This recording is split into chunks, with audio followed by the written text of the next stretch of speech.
This is Hidden Killers Week in Review. A look back at the most prolific stories of the week. This is Hidden Killers with Tony Brueski. Here now, Tony Brueski.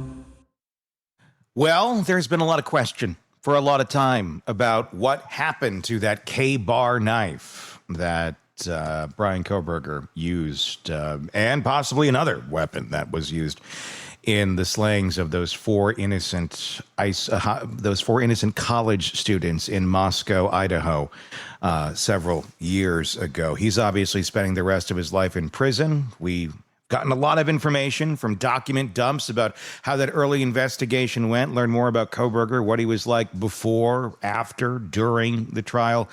But what about the weapon? What about what else he was doing out there? Robin Dreeke, retired FBI special agent, chief of the Counterintelligence Behavioral Analysis Program, has some theories. And we've been talking about this for a bit off the air. You've laid out a theory that reframes how we think about the missing K-bar. Instead of a panicked dump, just tossing it out the window or into a river, you're looking at something much more deliberate, a tactic straight out of the playbook of offenders like Israel Keys, where a location isn't just scenery, it's part of the operation. I got to ask you, how the hell do we say the name of this park? Waiawea? It sounds Hawaiian, even though it's not. Yeah, I don't know the name. Waiawea County Park. We're going to go with Waiawea County Park. I think that's how you'd say it if you were in Hawaii. I could be completely wrong. Right. Even though we're not talking about Hawaii, this is right there in the Moscow area. That's just the name of the park. Waiawea County Park isn't just a quiet riverside for stargazing. It could be pre-selected prepping spot for him before his excursions, and maybe more than just the one that night. Let's start by dissecting the tactical side here, the terrain, his patterns, and the criminal tradecraft that might point us towards where that knife currently is. What brought you into this line of thinking that maybe he's got a hidey hole, kind of BTK-ish or Israel Keys-ish? Give me your thoughts. Yeah, Tony. So this came about just from all the data points and statements that everyone's been making along this entire road. And I remember just sitting with you and watching live the victim statements during the sentencing, and it kind of hit me.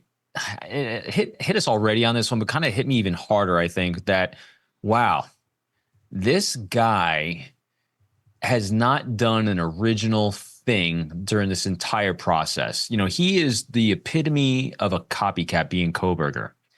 He emulated so many people like these. There's four main people, because what I did was, so with that kind of mindset, I'll back up, with that kind of mindset of he did nothing original, and I'll actually go through there's only three things that were original in what he did. Mm-hmm.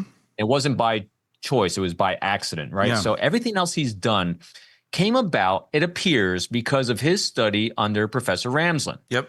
And then when we put that together with Howard Bloom's great book, When Night Comes Falling, and also his statements where he kind of theorized and had some conjecture that he was doing certain things to impress her, and then kind of superimposing it with our thoughts of maybe not try to impress her, but maybe be a study for her, because let's go looking at him. If we want to take that leap, because without a diagnosis of what we've done, but take that leap of he has a high level of psychopathy, because he definitely looks like he's got a high level of psychopathy with his totally known emotional effect, being able to do what he does.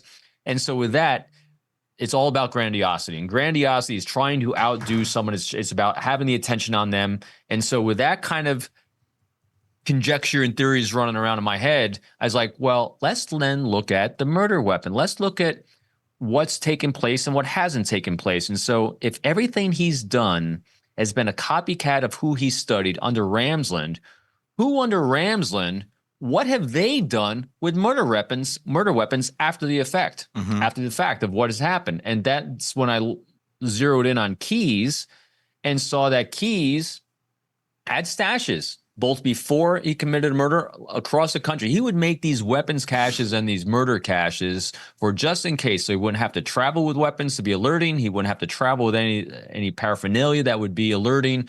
He would place things in barrels and in tubs months, if not years ahead of time, just in case he could be impulsive and commit a murder in a certain location.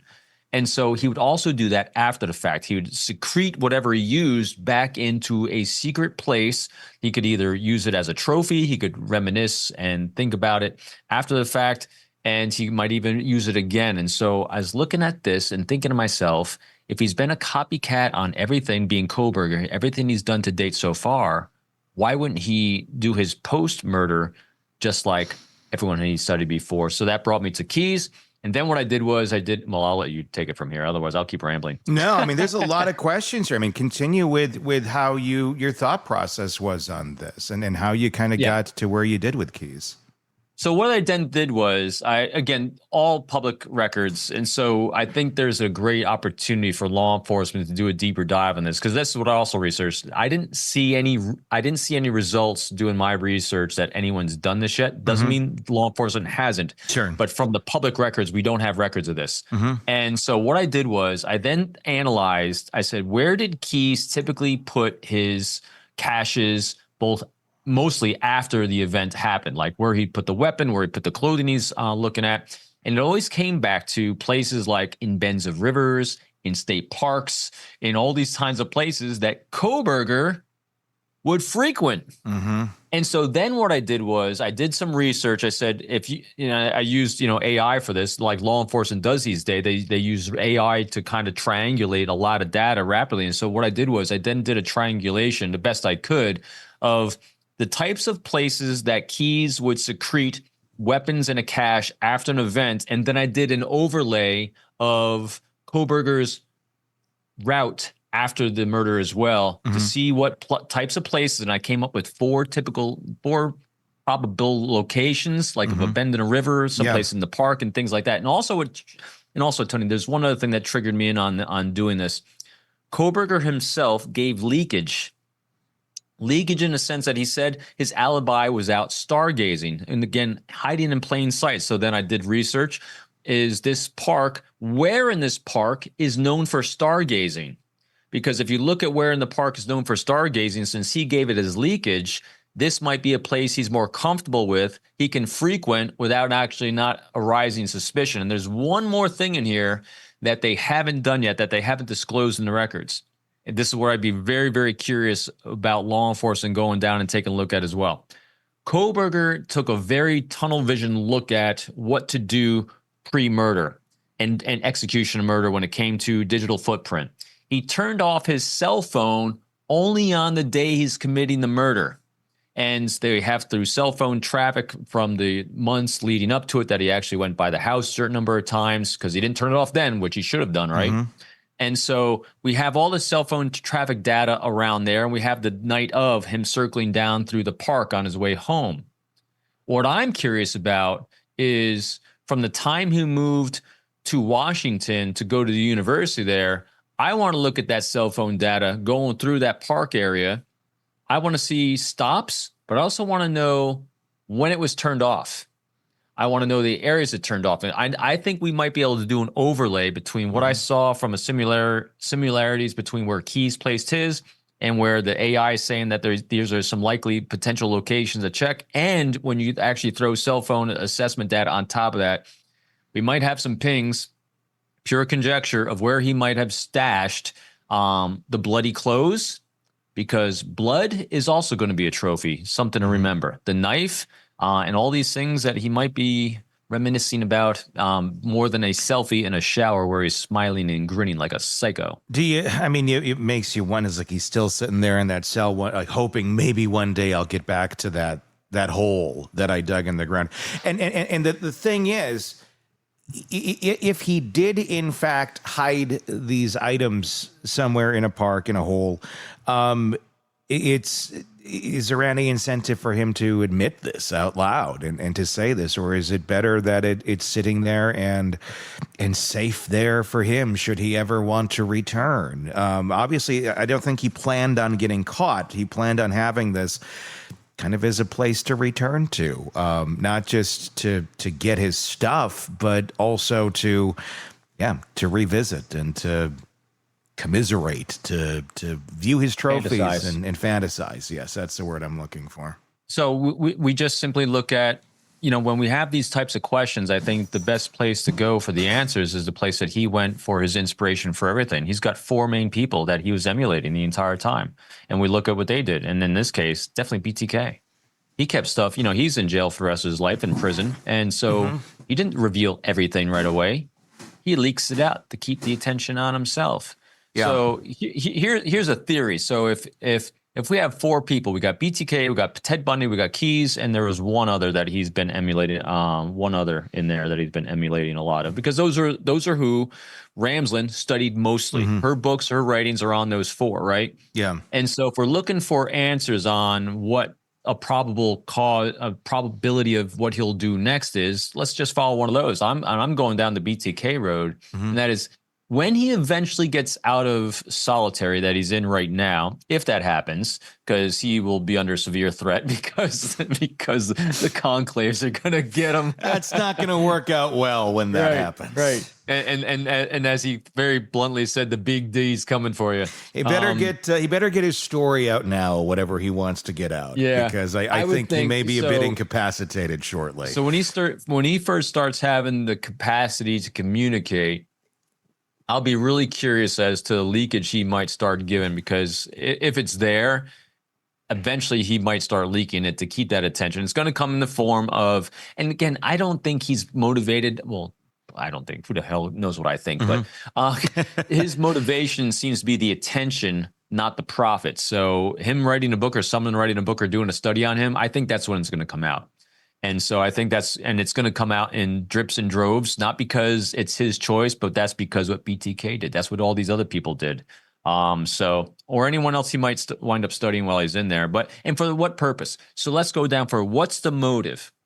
So if we're going to go down Howard Bloom's, and again, I give a lot of deference to people that have actually done a deeper study or dive, because they've interviewed so many people, including the journalist that worked with James Patterson and his book. I think they did 300 interviews for that one, she said. Yeah, she was out there quite a bit. Yeah, and so when you look at that, you look at their data points and see what ideas they come up with, they have credibility to me. Not that that's exactly right, but you got to look at it. And this idea of Ramsland really, really resonated with me. But now it does how? Like, from what effect? For what purpose? And I think it really is to the grandiosity, to be in her mind.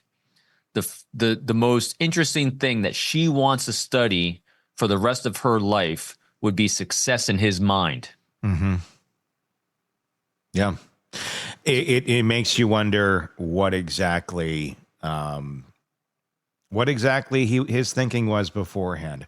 Clearly, we know that Kohberger liked to emulate other people. There seems to be kind of his identity. He's one of those who just took bits and pieces from BTK, from Bundy. There's nods to fictional characters like Bates Motel, the Norman Bates Psycho, American Psycho, the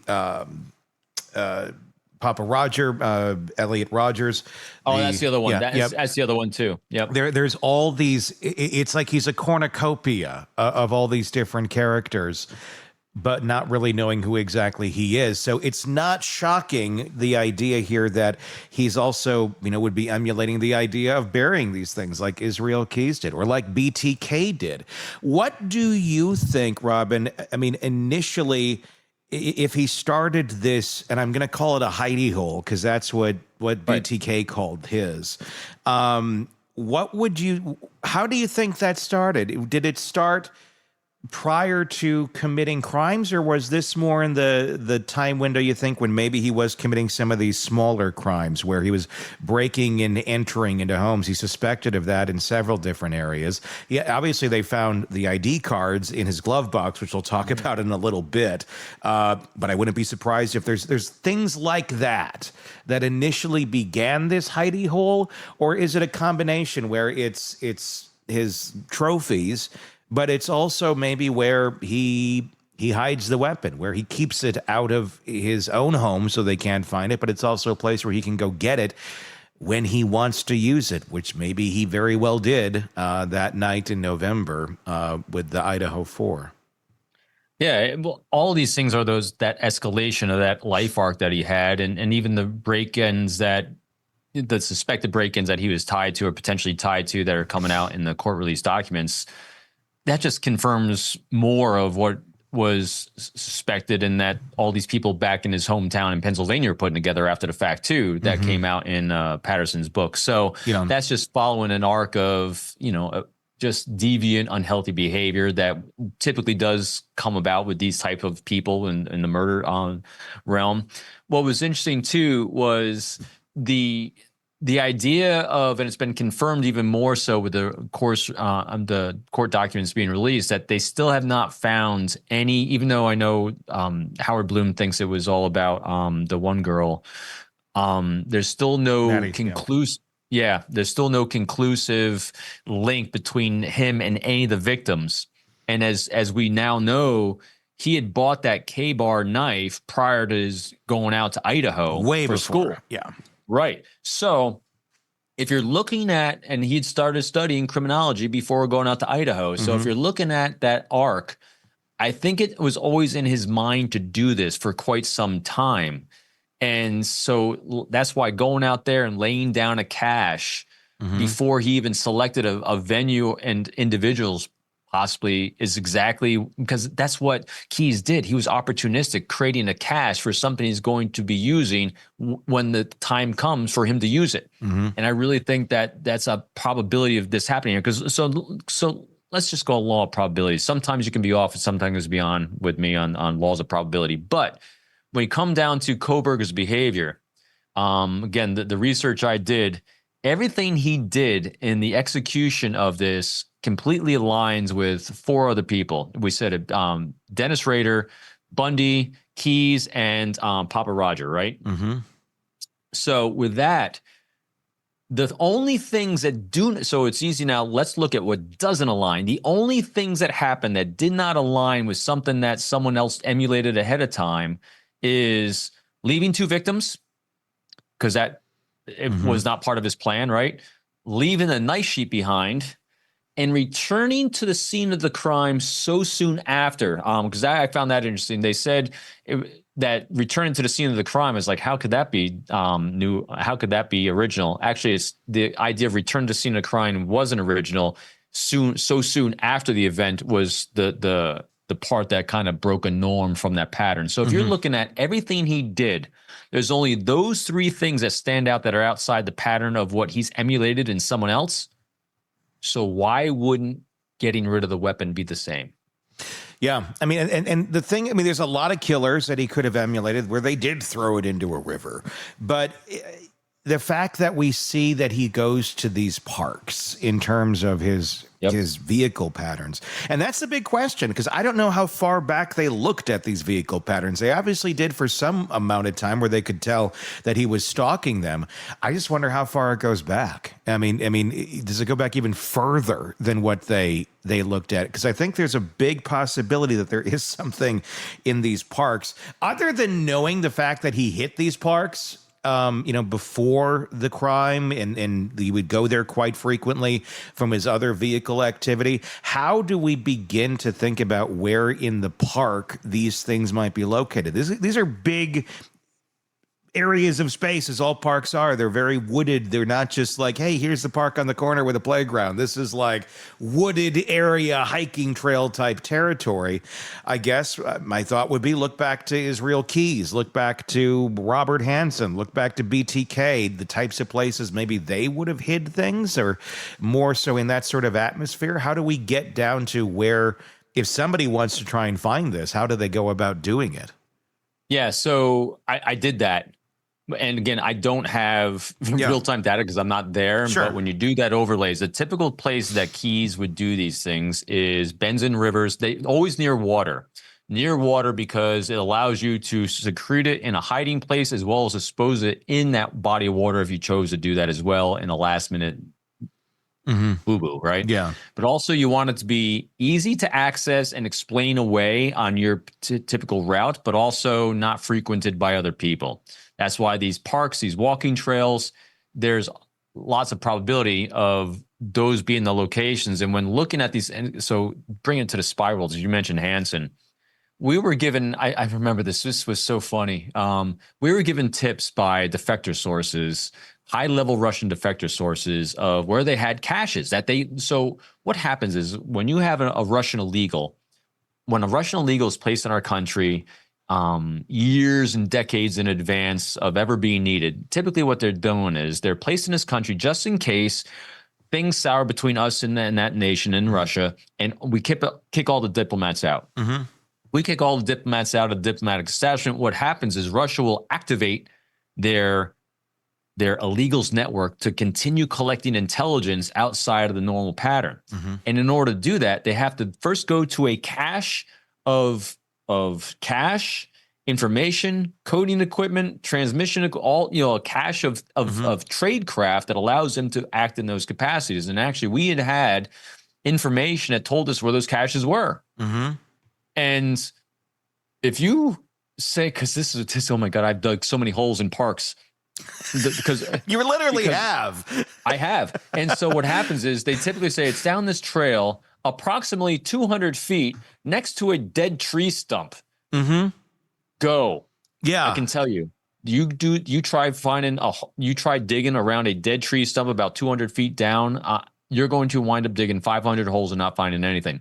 So that's a long answer, a Robin Dreek answer of saying it's got to be an obvious place as well, obvious for him to be able to find again. That's why it's an actual bend in the river. It's got to be a part of nature that is immobile, and will be there for a period of time to trigger a memory so he can actually dig it up again, but also not so obvious that someone else would. So I was looking, that's why you saw me scrolling. I was looking for the sites. There's about 5 sites that overlaid that I did with the research between where Keys buried his and actually in the park itself. Mm-hmm. And one of I'm trying to remember off the top of my head. I'm going to try to dig them up now, but yes, I have 5 locations where I think there's the highest probability. And because the police, I'd have no idea because they haven't released exactly where anyone has actually searched before. Mm-hmm. And the challenge, and I know they analyzed the dirt on the shovel that he found, and it was inconclusive on. They didn't say whether it led to anything or not. And that's a big piece of this, the shovel itself. Yeah. I mean, let's talk about that. See, he had a shovel because that's what really kind of starts us. Not only the fact that he's on the map going to these parks, but the fact that there's a shovel, and it's not a snow shovel. It's a literal, let's dig a hole in the ground shovel. It's not crap, I got stuck on the side of the road, let me dig out of the snow. So, and there's dirt. So they did try to do some sort of a evaluation of the soil and compare it to different areas. I don't know that was very conclusive. At least they didn't release it, as far as we know, anything at this moment in time about, this might be where it is. But they clearly had it in their mind. Is this something that they would still be even looking for in an investigative technique or an investigative platform, or is this now pretty much up to the true crime community? If you want to find the knife, the investigation is done. We're not looking for it anymore because it doesn't really matter at this point in terms of prosecution.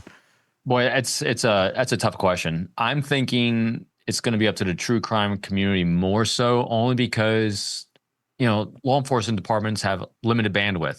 And if you have other things you have to work on, and this guy's already serving 4 life sentences behind the bars, and you already got the conviction, the resources, energy to kind of look for that, it's going to be limited. Yeah. The other thing too, I wanted to mention too, is you were talking about the cell phone data.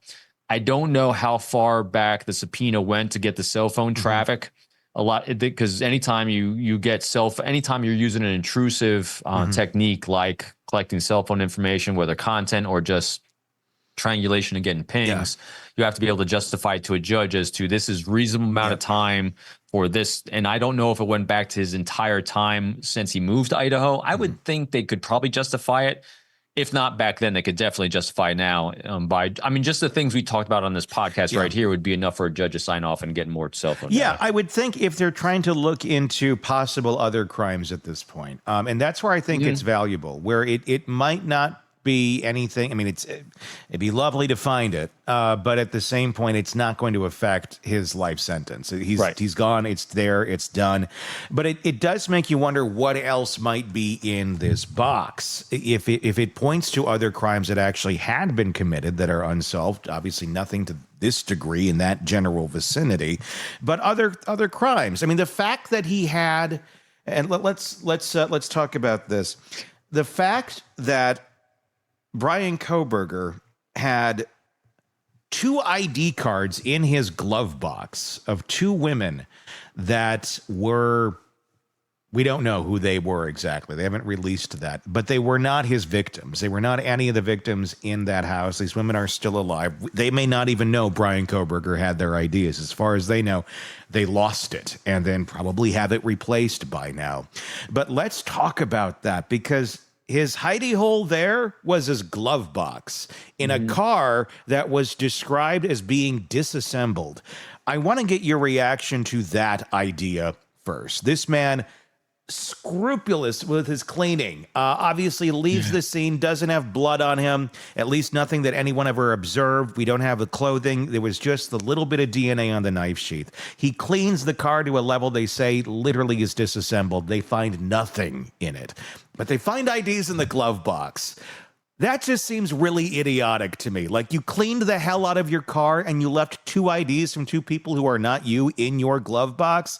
That's extremely suspicious. Is this just Kohberger being stupid, going, well, I didn't think to check the glove box? Or what the hell do you think that is that was left in there? The only, conjecture and me are go hand in hand sometimes. So the only thing I can really think of, so he's really good in his stovepipe of making sure he didn't have anything related to the murder out of that car. So that's why those 2 IDs, I don't think were related to the murder or anything related probably to murder in his head. But so again, what kind of things can IDs be used for? Obviously the photos, you can use them for understanding who you might want to stalk. But if he's equating that to the same way in his head as what he just done, he would have probably removed them, or he was just stupid and forgot, which is also it's a possibility. But he then tends to not do that. I'd be curious where those IDs are from, because maybe he wanted to get access to something else and he wanted to use those to understand how to get access to something.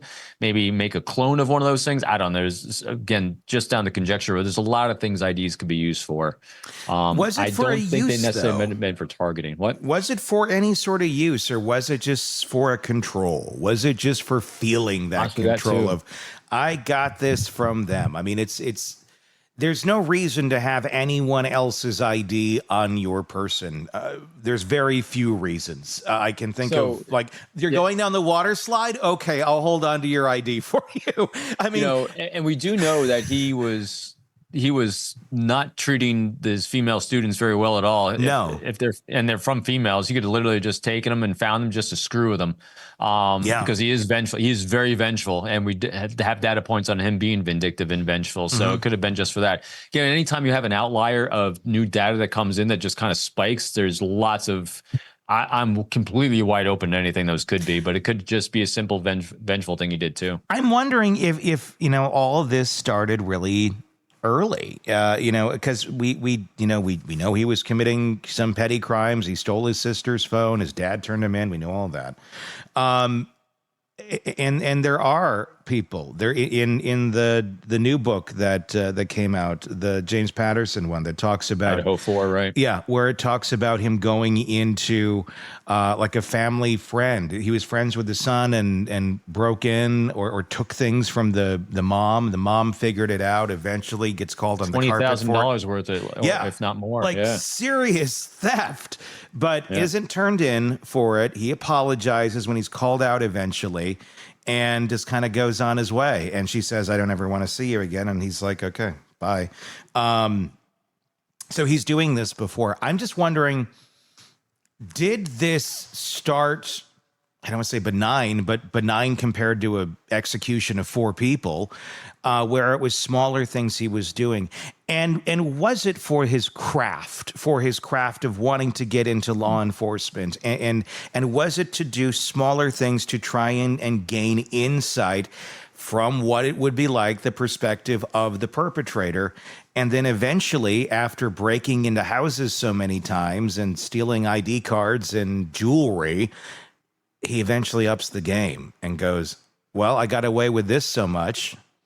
How hard would it be to go in and kill somebody too, and then get that in his repertoire of his mind of experience? That's where I'm wondering on him. And it's honestly what I've been saying from the very beginning on Kohberger.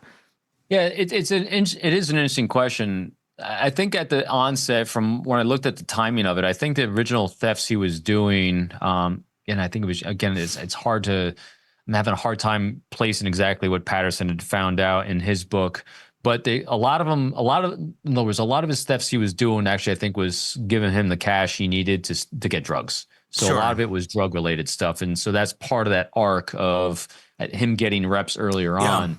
But that kind of goes to a question I've been asking myself a lot about him, and that's the motivation.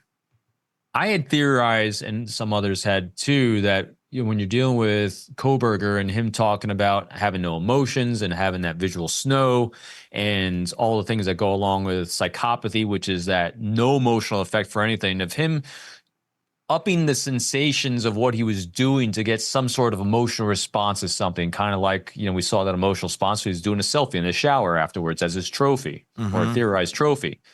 And then, so you have that aspect of it as a potential motivation. But then when I started thinking more about this Ramsland thing and the grandiosity of it, I don't think they're necessarily, independent. They could be definitely together on this. There's also the possibility that he wasn't out to actually, in other words, murder and the emotion behind the murder might not have been the pure motivation. It could also have been the grandiosity of being better than these other serial killers. It just happens to be you have to murder someone in order to get that kind of attention.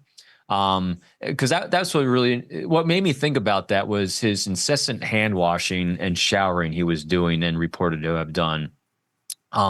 That is, it's interesting. It's just one data point, and I've seen that behavior with others before that have done something or been part. Like you see it with people that have done things that they have shame over. Again, I didn't do a deeper research on this to update my knowledge base on this, but I've seen it from people that are suffering, having done something, been part of something that they just want to get the memory off of them, so they actually become neurotic like that. Look, so I'm just really curious about that whole thing. It's a common human thing to do. I mean, honestly, like I can tell you, and I've seen it, and I've talked to many people where after a breakup, after something really big that's happened and has come to a close, and not necessarily that you feel shame over, but you feel, a sense of change, a sense of loss. I can guarantee the best times I've cleaned my pantry and really narrowed it down was after a breakup. Where you just, for whatever reason, there's just like, there's something about going and cleaning and refreshing things that helps. But I wonder, but the thing is with something like this, it's Kohberger, so we're on a totally different level. He's in the prison, he's in jail, and he's washed. It's not like you're like going to get some extra blood off your hands that they're going to find. Like it's not that. It's a psychological thing, and that's why I'd be curious about his patterns, if he did that before he did the murders or after. Because again, the just having an effect. In other words, I'm curious if doing those actual murders had a positive effect he was looking for, a negative effect, because that kind of then goes into my mind. Was it more for the Ramsland attention or not? Again, tons of ideas thrown through my head on this one, because there's so many different little nuggets that are coming out that are kind of constantly building and shifting this thing around. But going to the original thing we're talking about, the probability of him having secreted the murder weapon and maybe even the clothes into a hidey hole, I think we have a decent probability of that. I do too. Back to the cards, though. Was that just a dumb mistake on his part that he left those damn things there? You disassemble the car and you leave possible evidence. I mean, not of this crime, but they're going to wonder what the hell you got this for. I mean, is that just a oh shit, like I didn't touch the glove box during any of this. I've cleaned everything that I possibly could have touched and just forgot.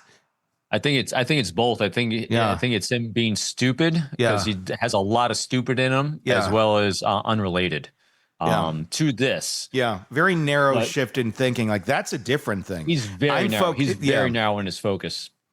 That makes a little more sense, I think, when you think of it that way, of why that would be there. And it's just so foolish at the same time. He thinks he's this genius over here, and like, look, the obvious is right there. It's like leaving the sheath. Like, you did everything good, but I'm not liking. A lot of people said he was so smart or all these different. I don't things. agree with that. Neither do I. I think he's an idiot. Yeah, socially, completely. I mean, was he? I think he's like a lot of people where I do think he could pass an IQ test with a pretty high score. But that doesn't necessarily mean socially he's very smart on how to handle anything. I'm gonna say he's only gonna be average. And really? Here's why, Tony. Yeah, because he did not execute all this information in his head at a high level. But I don't think people with high IQs do that because they're operating in a different zone. And when you actually apply it to the real world, it doesn't apply unless everything is within their own control, which clearly with this, it was not. But I think he has the appearance of a high IQ to some only because he doesn't sleep. Yeah. So I've known a lot of people. I went to the United States Naval Academy. I was surrounded by extremely brilliant people. Mm-hmm. And I also witnessed people that weren't as brilliant, but all of a sudden were able to do very, very well academically because they put in a lot of time and effort and energy into doing X, Y, and Z. And when you look at Kohberger, he put in a lot of time, effort, and energy into X, Y, and Z of what he was doing. So I don't think, to me, just seeing reps from other really, really brilliant people I've seen in my life, because not being on the low end of it, he strikes me as someone that just put in a lot of time, energy, and effort that others weren't willing to do that might have been more intelligent and more talented. Because, I mean, just look at the people that he was studying. Mm-hmm. All of them did a much better job than he did. That's true. No, that's very true. So because he has... I guess I'm equating emotional intelligence. Obviously, he's got 0 to IQ as well, which they're different.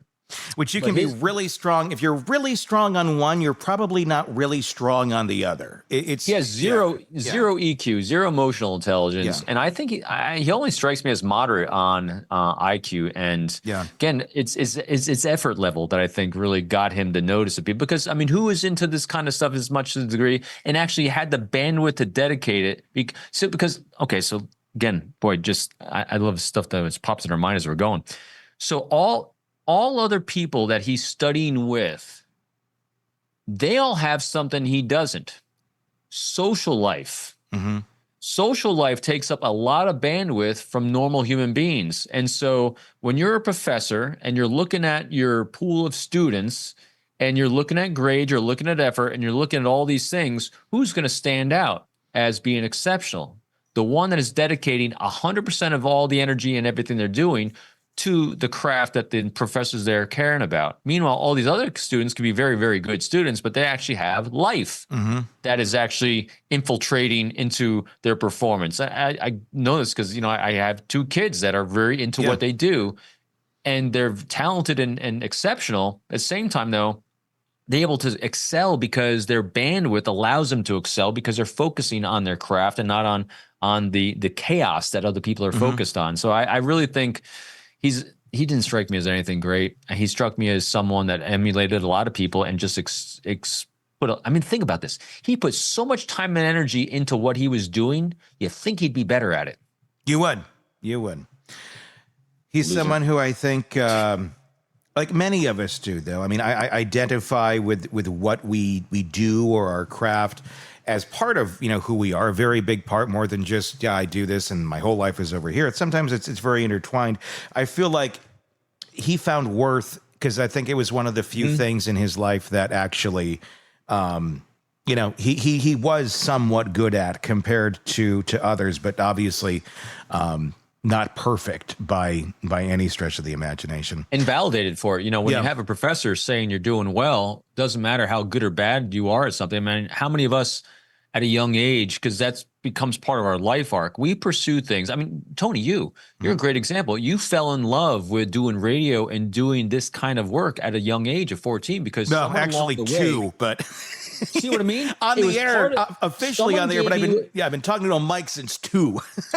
spark and inspiration all those Yep. years ago. Yep. And so because someone along the way, a situation probably validated you that you're good at it. And Yeah. so when someone gives you that kind of affirmation that it allows you to feel safe, allows you to feel valued, you're going to get the reps in because those reps become rewarding to you both from the outer and the inner. And so when he was rewarded finally for the first time in his life for studying after he overcame drugs, after he got in shape and he lost the weight, he's going to now follow that arc of criminology, and he's going to do it obviously in an extremely unhealthy way in the end. So I think that became part of that arc as you were just talking about. I agree. Let's talk about Kohberger's sleeping habits, because you young. brought that up.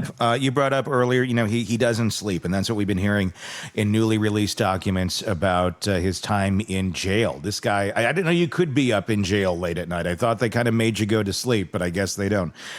So he's up, he's disturbing the other inmates because he's moving around, he's doing stuff. I mean, it's you look at Kohberger and he's fairly vampiric. When he's just his image, the vibe he gives off.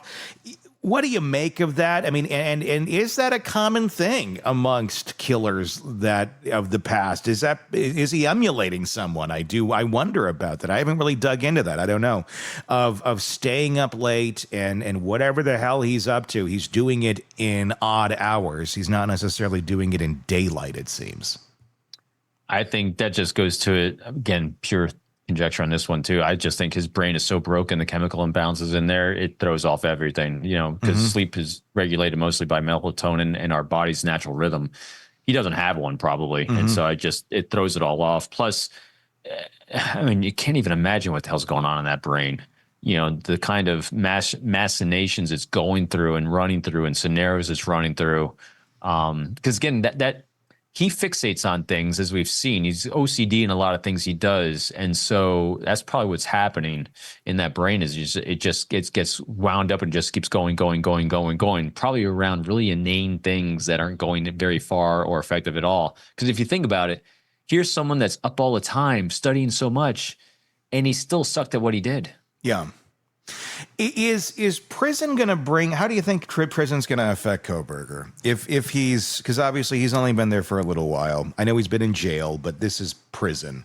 And he's in solitary confinement right now and will be for the foreseeable future. That can do a number on a lot of people. Look at Richard Allen, the man accused of being the Delphi murder, which obviously we don't agree with, but that threw him for an insanity, made him psychotic. He was suffering psychosis. He was eating his own feces. He was running his head into a wall. And he wasn't even convicted yet, but that's a whole other story. That can mess with you. Do you think this is going to be something that Kohberger thrives in because it's a very bizarre, unhealthy than the norm situation and most would really hate this? Or is this something where this is going to make him, more deep in some ways in terms of his thinking because it allows him more time to just focus on his madness? Or is this really going to exacerbate his madness and make it come to light of just how utterly crazy his thinking is if he tries to speak aloud at some point? Boy, it's hard to say. I only know the effect of isolation on a healthy brain and healthy people, as we've seen with Richard Allen, but also throughout time. The first explorers in the Arctic or anywhere in the world, or even people that get stranded on islands, it shows the effect of us emotionally. That's why they do these great studies all the time of prolonged space travel. If we ever want to go to Mars, they do a big study on this because psychologically it takes a special kind of person to be able to handle that. On a broken brain, though. There's so many different kinds of broken brains. I don't know what that would do. I definitely after this, I'm going to take a deeper look at the research. But here's what I don't think will happen. He doesn't have deep thoughts. he doesn't strike me because he's so hollow, he's so empty. If he is as high on psychopathy as he appears to be, that there's not a lot going on in there. I don't think isolation is going to give him any kind of life epiphany where there's going to be an aha moment. I mean, just look at the other serial killer. Again, he's not a serial killer technically. He's just a mass murderer because he killed 4. But you look at other mass murderers that became serial killers. They haven't had, a lot of them haven't had this profound, life-changing, life-altering, like Malcolm X did when he went to prison, kind of moment where like we studied, we became better human beings, we took the opportunity. I don't see that happen with Kohberger at all. I think he's going to either remain completely the same or it's going to break him further. It's going to be interesting to see what happens with any of that, and if we do find out that he was connected to any other crimes. There's another one that was brought up. I'm curious to get your thoughts on this. It was a break-in that occurred before he would have actually been in Moscow. I believe, people will correct me on this, but roughly 6 to 9 months before. I don't have the actual date in front of me. It was in Pullman, Washington. It was a sorority house. There was, you've probably read about this already, a man with a knife came in wearing essentially a ski mask type thing and stood in front of a woman's bed with a knife. She kicked him in the stomach. He fled. And that was that. But it was quite a brazen type attack. You're going into a house that's filled with women in the night with a knife, and you're thinking you're somehow going to get away with something. I mean, this wasn't like she's alone in her dorm in a quiet place that nobody's at. It's a house with people. Granted, this was a house with people that he killed, almost everybody in and got away. But that's what was also interesting about it is it does kind of have some parallels of a lot of guts or just really bad calculations and very poor choices for targeting something like that. But again, quite a bit before he would have officially moved there. We don't have anything that says he was in that area of the country at that point in time. Right. But curious nonetheless. Yeah, it's definitely curious. I'd be curious whether, because I think he did this to a large extent, well, to some extent anyway, and that's rehearsals. And that would be a data point collection rehearsal. I remember there was one time after 9/11 in New York, because I was in New York during 9/11, and I lived just north of the city. I remember I'm at the mall with my family, and this was when my kids are very small, and we're going to go see a movie. And I remember in the movie theater, there's a guy that was walking through the lobby as we're coming out, and this was in the middle of summer. Everyone's hot. They had shorts and T-shirts on, and he's walking out, and he's got a big overcoat, kind of like the guy that just did the double murder homicide where you live, Tony. He's completely in black. He's got a hoodie up. He's got a long black trench coat, and he's carrying something long under his jacket. And I remember I told my family, get out. I went to talk to the manager. The manager said, yeah, I've alerted mall security. I called in. So I'm now tracking this guy through the mall, and he goes into a restaurant across from the movie theater, and he's sitting in the booth by himself, just sitting there like this, black trench overcoat. And I'm like, oh my God, I'm about to watch this guy do a mass, hit at the mall here. And so the cops come up, and the cops go in and confront him. And he's actually carrying a rubber M16. It was a dry run. He was doing a dry run. Shit. So the possibility of someone like Kohberger himself doing dry runs ahead of time to gain data to find out what the response time is, see what the effect of people is. Because seeing the effect that he has in a house, whether it's Kohberger or someone else, looking menacing, how long does it take for someone to do something about it? Would they say something about it? How long does it take for cops to respond to a complaint like that? That then gives him data how long he has to escape. And so criminals doing dry runs like that, that's pretty common. Well, I don't know how common it is. It's what they'll do. And he was checking the police scanner right before he did this. I'm gonna guess that wasn't the first time he checked the police scanner. I'm gonna guess that he was checking it that night. I don't know what that would have told him about that night, if they were just in the general area or if there was other calls they were focusing on or what. But I'm gonna guess he checked it at other times too for other things that he allegedly may have done, to see, well, what's the response time here or there? That I found interesting about checking it before the night of the actual crime. What does that tell you? It would. One of my theories on this one is he was targeting location more than he was targeting people. I've said that throughout this, just because I think this house made it an easier target for him. And in one way you identify that is by how much traffic is coming in and out through law enforcement presence, and what kind of things are happening that you're seeing there. Is it because people are loud because there's parties and there's a lot of people in and out? That's what he was looking for. If he's looking for venue first, and then who's in that venue that I can target. I think it was a perfect storm for him that he did both. Yeah. And so I think, listening to a scanner is going to tell you, schedules of law enforcement, when their turnovers, their shifts are, because that's an opportunity time to do it too during turnovers. So there's a little bit more chaos. During the nighttime, there's definitely not as much presence. You're also looking at who's on. I mean, granted, these are things I'm coming up with. Who knows what he's coming up with? But you're looking at who's on duty, who's actually has a reputation of being on their game, and who's not on their game in the world of law enforcement. Again, I think there's only 37 sworn officers in Moscow, so it's a small department. Yeah. And out of those 37, how many are on patrol? So these cops have reps. They have an image. So those are all data points he could be collecting and taking in just by having a scanner ahead of time. But again, I might probably given him way too much credit because he did not have the maturity and didn't have the reps of understanding how law enforcement actually worked. And why do we know that? Because he bagged up his trash and put it in his neighbor's trash. Yeah. Yeah, exactly. Okay, I got to ask this because I know the audience is still sitting there going, okay, what happened with the guy in the mall?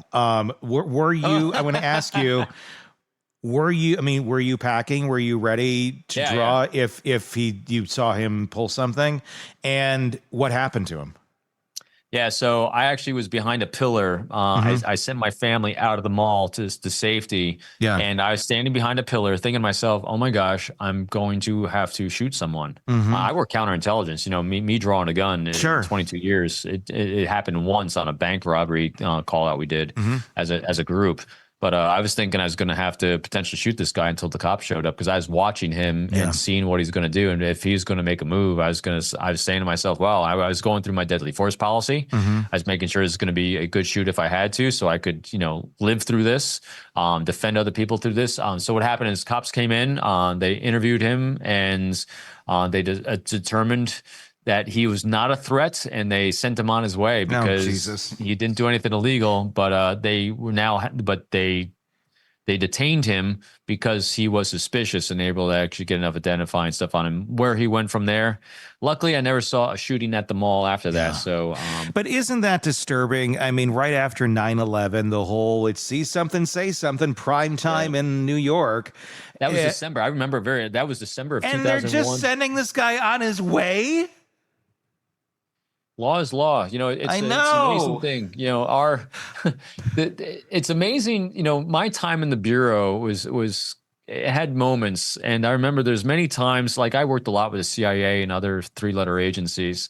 And I remember there's many times when the CIA, we knew someone was doing something horrendous on behalf of a foreign government. And like disclosure of classified information. Is one of them. We knew someone that was having disclosure of classified or mishandling, I should say. The only thing we had on this person was mishandling the classified, even though we had suspicions it was going to the place it shouldn't go. But at the time, we only had mishandling classified, which is a misdemeanor. And I remember we'll have the CIA come in and saying, why don't you just arrest him and put him in jail and throw away the key? I'm like, that's nice, but we have this really cool thing called the Constitution. Yes. Things I couldn't do because I was law enforcement and federal law enforcement were pretty intense. Yeah. When I retired, I could do so much more research on a human being than I could when I was I could not do open source information searches on an individual unless I had a case open on them. There's a lot of things I couldn't do because I was a federal law enforcement officer upholding the Constitution of the United States, which meant I was under rules and regulations of what I couldn't do regarding a human being, and the amount of focus I could give on them, reasonableness, because that's always what courts go by. So it was pretty limiting. What it mean, as on the surface, as a citizen, a bystander out here, one would go, why wouldn't you get him? But at the same point, I'm going to assume, I'm going to guess, I'm going to hope that that they did start to, like, this guy's on the radar now. Like let him 100%. back to wherever he's coming from, and let's see who else he has with him, because that could end up opening up another big sell of something if it was going to be something by letting him free. I'm going to guess that's where it went, more than just let's lock him up for a few days. And 100%. So now what happens? So someone like that becomes a data point, and that data point, you have home of record, you have criminal history, you have vehicle history. You have all these different things. You now have a friends and associates that you can now identify if they actually were asked him to take a look at his. Back then, we had flip phones. We didn't have full cell phones yet. So they could actually ask. In other words, they're detaining him so they can voluntarily ask for certain things, and if he responds and they can get it, becomes a lot of data points. And so those data points then say, are you what network of individuals are you part of? Is this associated with something we already know that's going on because we have intel, we have an investigation over here, so you're another leg of that, or are you going to start a whole new one? So it's not just like they let him go, or we let anyone go after someone displays suspicious activity and it's just a dead deal. Sure. No, if we see this in cases, when people let that stuff go, then when something horrendous happens, someone says, all the red flags were there, why didn't law enforcement do something? Since I never heard of anything coming back to this again in a negative way, it meant they used that data in a productive way to shut down whatever it was, or this guy was just a lone wolf moron out doing something stupid that day, testing law enforcement because it's a pain in the ass. True. There's a lot of stupid out there in the world, and he might have just been one of them. Yeah, I mean that's the other. It's not always as deep and dark as we think. Sometimes it's just as deep and dark as someone's bedroom and their dark closet and whatever the hell they're conjuring up. Robin Dreek, retired FBI Special Agent, Chief of the Counterintelligence Behavioral Analysis Program, and author of this book, Unbreakable Alliances, wherever books are sold, and other ones too, The Code of Trust. You can get it right now. But wait, there's more. There's also this one too. And if you call right now, we'll throw in a juicer. No, I'm kidding. Just go get them wherever books are sold. Going back to the Ronco commercial days, I always wanted that little juicer they would give you if you bought the Miracle Blade. It's a little plastic thing. Right now, Mom, can we get it? I know I can't use knives, but I love the juicer. Slap chop. Remember Slap Chop? Slap Chop. Yes, exactly. It's like them cutting through shoes and metal. That was always fun too. Like in case you want to cut up a plumbing piece of your home, you can do that and carve the turkey in the same setting. Anyway, cleaned it first. Exactly. Want more on this case and others? Then press subscribe now and don't miss a moment of true crime coverage from Tony Brueski and the Hidden Killers podcast.